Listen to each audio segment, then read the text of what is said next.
આપે લાડુ તો ખાધા જ હશે, પીરસાતા અને બનતા પણ જોયા હશે, પરંતુ આટલા બધા લાડુ એક ઠેકાણે ક્યારેય નહીં જોયા હોય. આ દ્રશ્ય છે ઉત્તર ગુજરાતના ઊંઝાના જીમખાના ગ્રાઉન્ડના સ્ટોરેજનું. અહીં સંગ્રહવામાં આવી રહ્યા છે 28 નવેમ્બરથી 2 ડિસેમ્બર વચ્ચે યોજાનાર શ્રી ઉમિયા માતા મંદિર 18મી શતાબ્દી રજત જયંતિ મહોત્સવના પ્રસંગે જમણવારમાં પીરસવાના લાડુ. વિડીયોમાં માત્ર એક જ દિવસમાં તૈયાર થયેલા લાડુ દેખાય છે, પરંતુ લાડુ બનાવવાનું કામ કુલ 16 દિવસનું છે. કલ્પના કરો કે જ્યારે 30 લાખ લાડુ આ સ્ટોરેજમાં ભેગા થશે ત્યારે દ્રશ્ય કેવું હશે.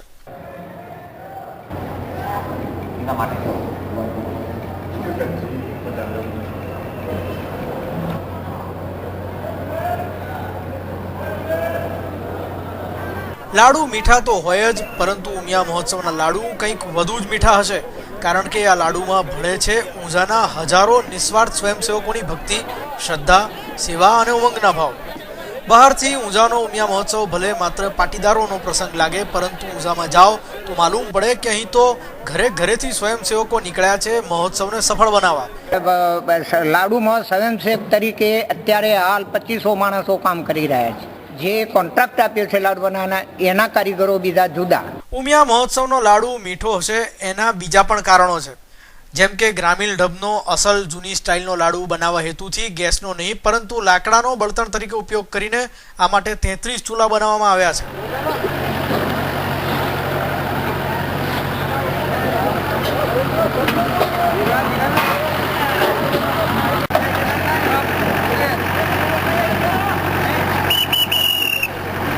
ચૂલા પર તળાતા મુઠિયાને ભાંગવા માટે વિશ્વાસ થ્રેસર્સના પંચાલભાઈએ ખાસ થ્રેસર સંશોધિત કરીને ઉમિયા મહોત્સવને ભેટ આપ્યું છે.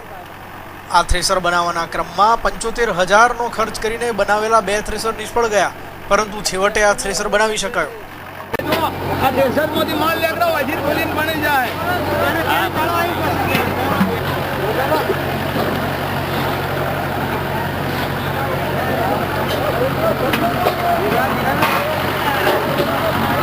જો પંચાલભાઈએ થ્રેસર ભેટ કર્યું તો આ સામાન્ય ખેડૂતે પોતાનું ટ્રેક્ટર, તેના એન્જિન અને ડીઝલ ખર્ચ સહિત થ્રેસર ચલાવવા માટે સમર્પિત કરી દીધું છે. એટલા દિવસ પૂરતું આ ખેડૂત ભાઈએ પોતાનું કામ પણ બંધ રાખ્યું છે.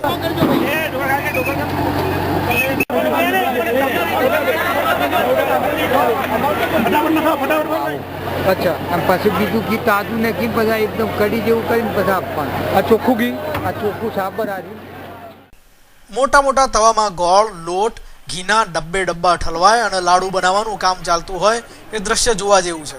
30 લાખ લાડુ બનાવવા કઈ નાની સૂની વાત છે?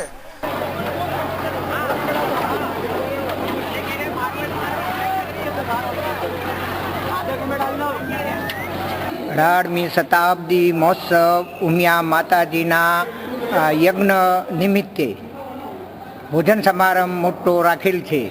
અને આ સમારંભ જીમખાના મ્યુનિસિપાલિટી જીમખાનાના મેદાનમાં છે.